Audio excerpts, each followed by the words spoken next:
Okay guys, magandang umaga. Welcome back sa ating YouTube channel. Ito nga pala yung aking ginawang emergency light. Yan, portable lang siya. Testing lang natin.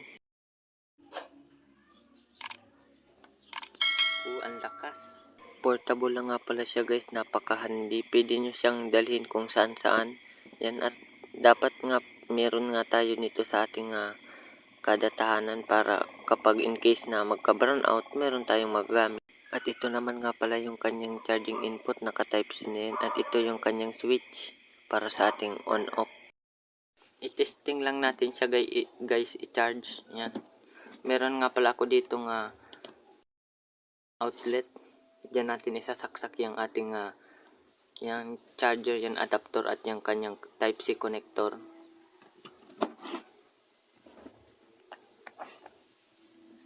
Yan guys, kulay pula.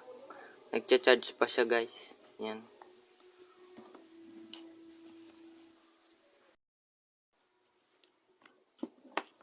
Okay guys, hanggang dito na lang. At kung gusto nyong panoorin kung paano ko ito ginawa, abangan nyo na lang yung susunod na video.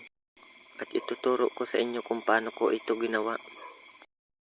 Okay guys, hanggang dito na lang at maraming salamat sa inyong panonood.